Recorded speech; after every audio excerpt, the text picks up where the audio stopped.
And I'm sure there'll be an Alex Gibney-esque documentary with talking heads sitting on stools, cutting the story into bite-sized pieces. But Vice was different. Vice is Broke is a 2024 documentary directed by former Vice Media contributor Eddie Huang. Eddie is a man of many talents. He's been a chef, restaurateur, clothing designer, screenwriter, film director, and author. As an author, his memoir, Fresh Off the Boat, was famously adapted into a network TV sitcom of the same title that ran for 6 seasons. Eddie would also play a part in the show as he was the narrator for the first season, but he ultimately left the show due to creative differences that ran counter to his memoir. Prior to becoming a network TV sitcom, Fresh Off the Boat was also a segment on Vice's TV channel, Viceland. That segment would then expand into the TV show Huang's World, which focused on food worldwide. Eddie clearly loved cooking, as evidenced by his idolization of the insightful Anthony Bourdain and his distaste for the clownish Guy Fieri, especially after the Food Network offered him a show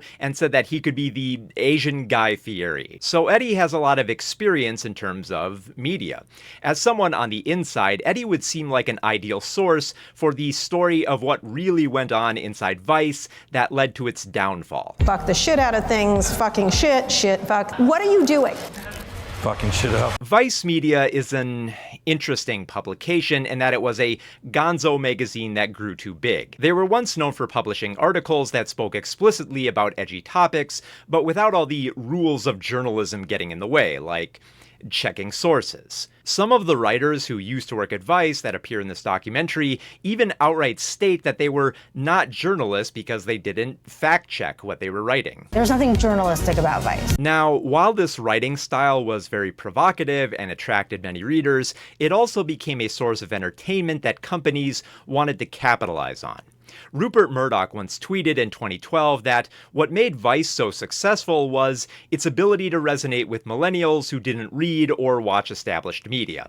Essentially, Vice attracted the crowd who are less likely to click on an article about Russia's annexation of Crimea and more likely to click on a headline like, Eric Andre told us about the 300-pound stripper at his birthday party. And it's one thing to write edgy material that is just trying to be provocative, but it's quite another to turn that model into a news organization that gets bought for billions of dollars and expands coverage to internet and television. And there's definitely a story to tell about how this little business went from being a punk rock rag to an entity sought by Disney and HBO before declaring bankruptcy.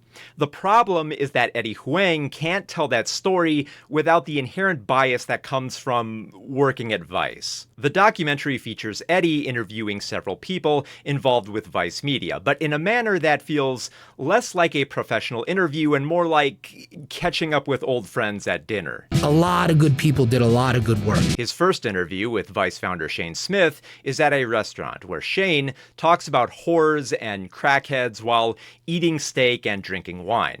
This is pretty much how Eddie conducts all of his interviews, usually over dinner, drinks, or smoking. It's also very rich that following this chummy dining conversation, Eddie talks about Vice's history and gets a little miffed that other documentaries might come out with talking heads who describe Vice as a failure of a business model, akin to something like WeWork or Enron. And sure, Vice is nowhere near as scandalous as those other organizations. I mean, it's a publication that just made dumb financial decisions and didn't pay its people. Or at least that's the extent we get from what Eddie presents to the audience. But the more intriguing aspect of Vice would be its role in shifting the media landscape and journalism in general. There are some concerning byproducts of Vice's reporting mindset, which Eddie refers to as a DIY, fuck what you heard, I'll see it for myself attitude. But he never really digs into that compelling angle. Instead, Eddie just seems to get nostalgic and never really push with any of his interviews, mostly just nodding along as though he has no idea what his subjects are talking about. So Eddie has drinks with Dave One of the band Chromeo, and they mostly talk about music and Vice's early days. He also brings up former Vice co-founder Gavin McInnes, noting that he used to be a funny writer, but doesn't talk about him much after his time at Vice. And if you're familiar with that name, you likely already know why nobody would want to associate with Gavin. Dave speaks about how controversial it was that Gavin wrote the Vice Guide to Hate, And as many people came to learn, that segment now seems more earnest than satirical towards bigotry. But for Eddie, someone who apparently doesn't know much about Gavin, he found it peculiar that this figure was such a taboo topic that Dave danced around the issue. Eddie's next interview is with Amy Kellner, the first woman to write for Vice, and he performs this interview at a bar. After speaking more openly about the freedom she had to write more openly about sex at Vice, Amy brings up how Gavin would do funny stuff like whip out his penis at a barbecue and put it in a hot dog bun. And yes, there is photographic evidence of this in the documentary. She also brings up how much of an edgelord Gavin was with having racist items on his desk or talking inappropriately about her labia. Oh, and I should also add that for these first few interviews, Eddie includes lots of footage of shots getting set up and cuts between takes when something needs to be adjusted. And I'm assuming he left in these moments because it made the interview feel more raw and less staged, but it just comes off as more annoying than anything else. Former Vice writer Leslie Afrin then talks about how much funnier Gavin was than his successor of Shane Smith. Eddie and Leslie talk shit about Shane, but then Leslie says that Gavin doesn't really believe in anything more than jokes. And just all of these people are talking about Gavin as though he's that one uncle they grew up loving, but don't really want to talk about that one time that he went on a racist tirade and got kicked out of a Walmart. And I kinda understand only wanting to remember Gavin as the goofy outsider who made edgy comedy alongside other outsiders. But there are some very troubling parts of his character that are being glossed over here. In Gavin's case, what got him kicked out of Vice wasn't a few racist remarks, but associating with David Duke, the Grand Wizard of the Ku Klux Klan. And although Eddie does address this in the film, he never really questions why Gavin would do this, or highlight if that's a worthy reason to kick Gavin out of Vice. And then the film finally gets to the most concerning interview with former Vice co-founder Gavin McInnes. And Gavin doesn't even wait for Eddie to enter the room before he starts spewing racist jokes. Eddie believes Gavin is only saying offensive things for attention and thinks he can better reach him by not reacting to his bigotry. It's a tactic that feels foolish if you're aware of the greater history that Eddie left out of this film. So here's the short version. So after Gavin left Vice in the late 2000s, he bounced around various jobs, including writing articles for the white supremacist magazine American Renaissance, and some articles for Takis magazine where he used plenty of homophobic slurs. This would eventually lead to Gavin founding the Proud Boys, a right-wing hate group that has been labeled as a terrorist group in Canada. The rules for the group are as dumb as abstaining from masturbation unless under specific conditions, and as dangerous as getting into a public fight for the cause as a rite of passage. In addition to spouting fascist views, the group is all about violence towards leftists, and not in a wink-wink sort of way that scummy conservatives like to do. Because Gavin once stated, quote, "I want violence. I want punching in the face. I'm disappointed in Trump supporters for not punching enough." And that's exactly what the Proud Boys did. They engaged in plenty of political violence, ranging from the assault at the Unite the Right rally to targeting churches for supporting Black Lives Matter. Although Gavin left the Proud Boys in 2018, he clarified that his stepping down had less to do with leadership and more with a legal move to improve the organization. Following his exit from the group, the Proud Boys took part in the January 6th attack at the Capitol, where several of them were arrested. Now, despite what the Vice contributors choose to believe, I don't think Gavin's bigotry is just an act for attention. People don't create a far-right hate group that encourages and engages in political violence as a joke. Eddie, however, believes that, in the spirit of Vice, Gavin is just trying to be a provocateur. When describing Gavin's personality, Eddie states that, in a voiceover narration, the positions he takes are so far outside the realm of reason and logic that you lose as soon as you meet him on that ground. So he interviews Gavin and brushes off all his racist and sexist jabs as cries for attention that he won't put up with.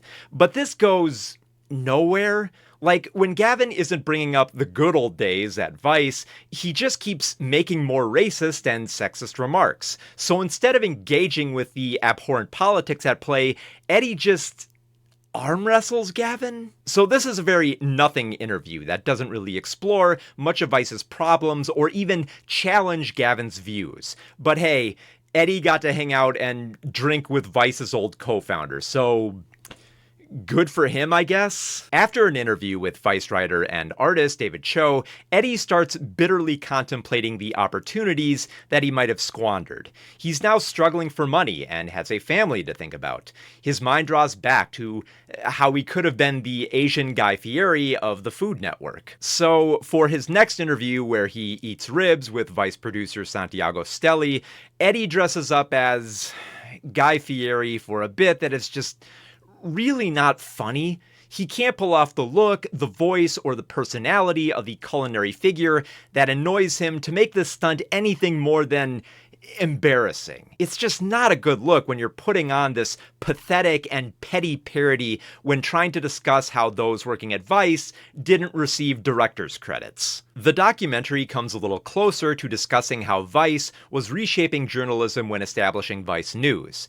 Interviewed on this subject is Simon Strovsky, a journalist who worked for the BBC as well as Vice. And he's not afraid to be upfront about how unprofessional Vice acted when it came to news coverage. Simon points out that nobody knew what they were doing within an organization that claimed to have no rules. They also apparently wanted to fire Simon, but knew it would be a bad look to fire him over getting paid more, so they tried to position him to quit by forcing him to move to London if he wanted to keep working. Now, there is one line from Simon that he uses to describe Vice that I think applies to Eddie as well. Quote, "Some don't learn from mistakes. Vice doesn't learn from success." And Eddie has had a lot of successes. He's co-owned a restaurant, he's been on the Food Network, he's written a memoir, he's developed a network TV show, he's acted on that network TV show, and he's written and directed a movie prior to this documentary. This guy has had a lot of success in his life, accomplishing more than most people will in their lifetimes. And the brightest spot for him seems to be his time working at Vice for the freedom that he was granted. So rather than learn from that experience and what made Vice work, Eddie merely reduces it to Vice just being a cool place to work that didn't pay him what he was owed. So it's no surprise that when he talks about Vice's inevitable downfall, it comes off more like just, a standard business review. Vice was sold to A&E for $2.5 billion and launched its own TV channel, Viceland. Then, Disney doubles the company's value to $4 billion and wants to buy it, but Shane declines, believing that Vice is worth more than that. But then the value drops, bankruptcy happens, and when Shane tries to sell Vice to Disney in 2016, Disney declines. So then Eddie goes over a direct messaging conversation he had with Shane regarding not being paid. Shane says he didn't know about the money that Eddie was owed, distanced himself from that type of work since the company's bankruptcy, and claims he had more to lose than anybody else. And this is gross behavior that would infuriate anybody who was screwed over by a company. But Eddie's responses to Shane have this tone of saying, "I'm not mad, I'm just disappointed." Eddie's narration throughout the documentary carries a lot of bitterness and regret about where Vice had led him in life. But when speaking to those who worked at Vice, he keeps using kid gloves in these interviews. He wants to talk about how Vice failed, but doesn't want to ruffle any feathers that much. So we get even more chummy interviews, like he sits down to play mahjong with the comedian Fat Jew, and they mostly bitch about how advertisers ruin Vice. Now, you would think that this topic of advertisers would inspire Eddie to go a little harder on Vice ad executive Miles Skinner, who admits to working with tobacco companies and their strategies for targeting audiences. But since Eddie seemed to be more preoccupied during this interview with filming multiple camera angles while smoking on a couch, he must have forgotten to ask any good questions between puffs. And by this point in the documentary, you've probably already put the pieces together about Vice's downfall. The culprit is not surprising at all. It's capitalism. As their popularity progressed, Vice operated less like a news organization, either gonzo or professional. And it just took every route for money that it could find. Journalistic integrity be damned. This aspect is loud and clear in the interviews that follow. Taylor Lorenz talks about how Vice was buying web traffic. Sasha Heck discusses Vice coordinating articles with the right-wing publication Breitbart for more exposure. And Charlotte Duboc speaks openly about how she was hired to host a fluff piece on camels paid for by the Saudi government. Greed compromised everything under this version of Vice, and it's a disheartening topic that should be explored beyond the bullet points. From his time within Vice, Eddie kind of realizes the erosion of passion amid greed towards the end of his time working there. He starts recognizing that it's not worth it to cover scummy people like Mike Busey at his estate known as the Sausage Castle. Eddie is deeply uncomfortable filming around folks who have guns going off around his cameras and feels awful about how he's essentially filming Mike Busey less like a profile and more like a freak show, which is kind of rich in hindsight considering Eddie had no problem embarrassing himself with his Guy Fieri cosplay for this documentary. Eventually, Eddie admits to casting all the money aside that he'd been owed to break his NDA and make this documentary. And while that might sound like a noble endeavor in the abstract, Eddie just kind of sucks at covering the history of Vice.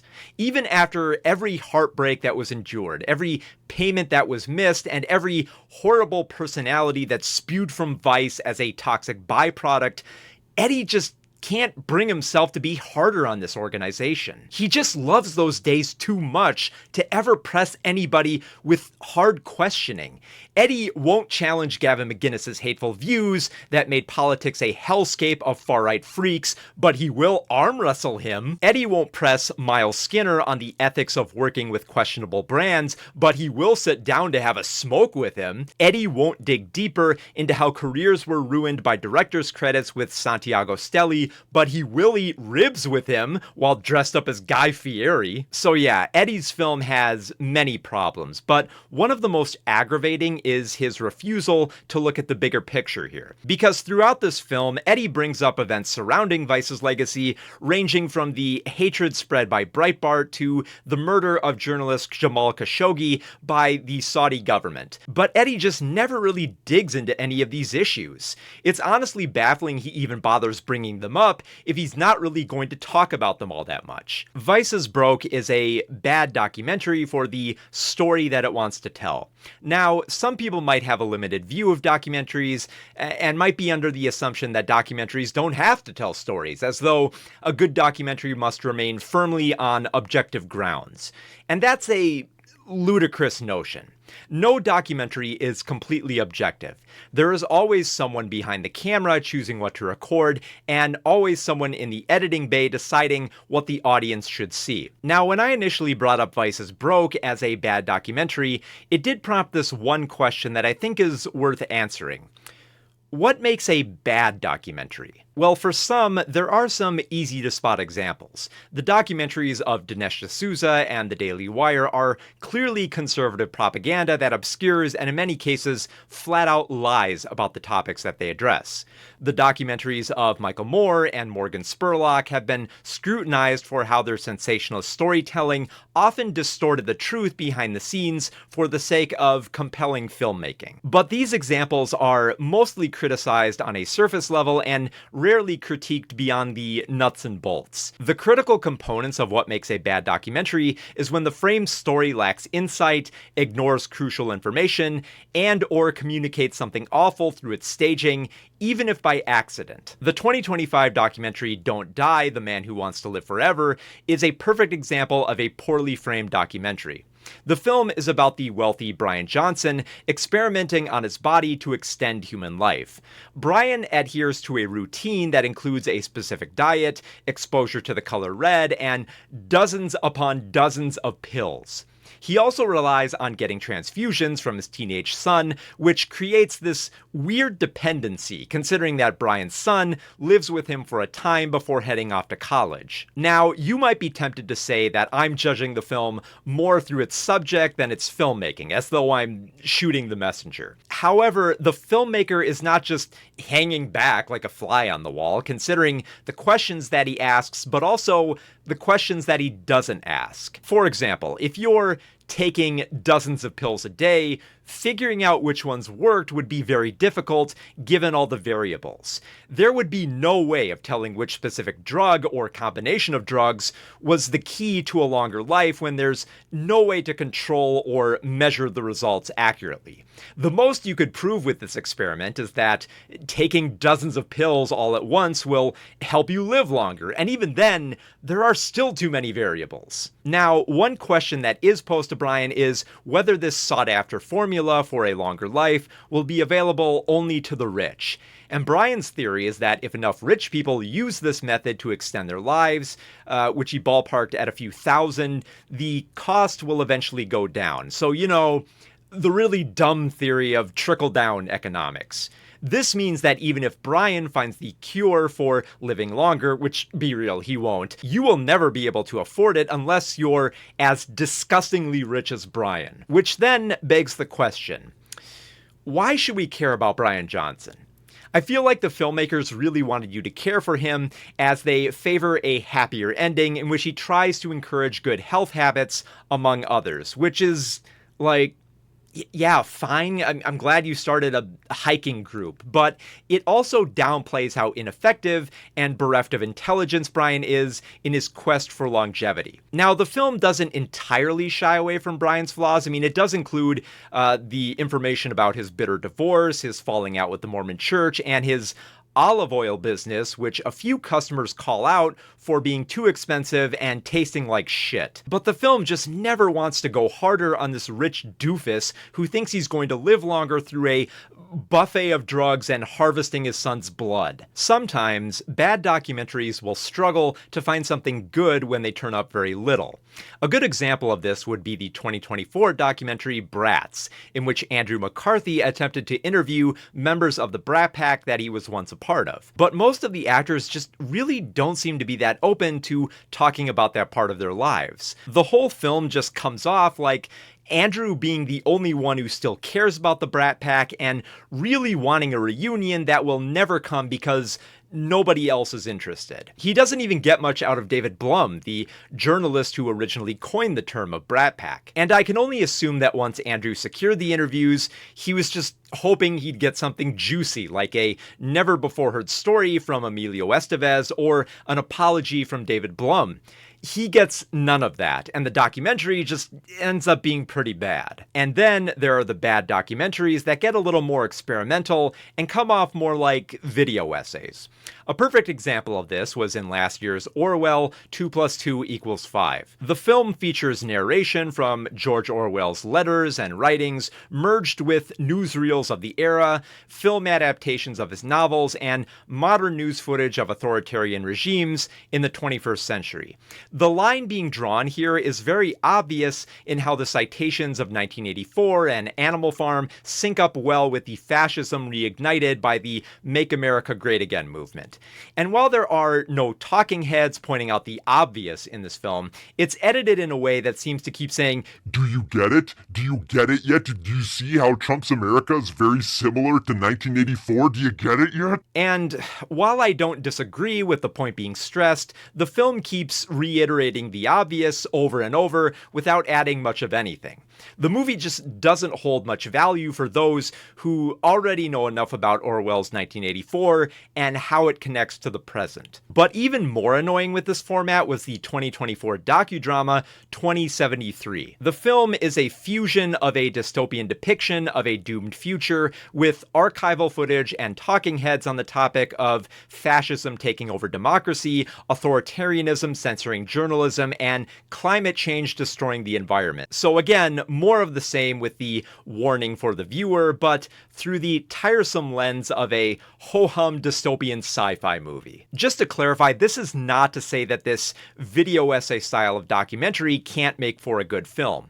One of my favorite documentaries to do this in the past few years was 2024's Soundtrack to a Coup d'etat. The story of the assassination of Congo leader Patrice Lumumba is expertly told through shocking archival footage of the 1960s Cold War, interviews of the time that held back nothing, typography of important headlines, and a thrilling jazz soundtrack that highlights the roles Louis Armstrong, Nina Simone, and Dizzy Gillespie played in this story. And even at 2.5 hours, Soundtrack to a Coup d'etat is never boring thanks to tight editing, compelling visual overlays, and the exciting use of jazz. I love that film so much. Now, I bring up all these examples because I think critiquing documentaries tends to get painted rather simplistically for negative criticism. Like, yeah, Dinesh D'Souza is easy to criticize for refusing to recognize the historical paradigm shifts in his documentary Hillary's America. And many will point out how ineffective Morgan Spurlock's Super Size Me was, with Spurlock's heavy drinking corrupting the experiment. And while I do feel those criticisms are valid, if those are the only criticisms that are being made about documentaries, a misconception can arise that all a documentary needs to do in order to be good is just not lie. And a good documentary needs to be more than just honesty. It needs to tell a compelling and intriguing story. This is why Vice is Broke is a mediocre documentary. It's not that Eddie Huang lies in his coverage of Vice, as it clearly comes from a deeply personal place of passion and hurt. But the problem is that Eddie never expands his dissection of Vice beyond the comfy relationships with its former staff and the warm memories of Vice being an outsider publication. There is a story to be told of how Vice transformed from that exciting magazine that covered whatever the fuck it wanted to becoming, at least according to their 2013 press kit, a 360 multi-platform vertically integrated global media brand. But Eddie can't tell that story. All he can tell you is that Vice was a cool place to work, and then it wasn't. Wish I got paid for my work. It's a Vice documentary made in the Vice style, where facts and compelling storytelling take a backseat to vibes. But Vice was different. Hey everybody, thanks for watching the video to the end. If you enjoyed it, be sure to give it a like and subscribe for more video essays as well as movie reviews that I do on this channel. I also have a Patreon below if you'd like to gain early access to videos like these, as well as some of my other movie writings. Thanks for watching. Go watch Soundtrack to a Coup d'etat. I really love that documentary, and I feel like a lot of people missed it from 2024. So go check it out. It's a wonderful film.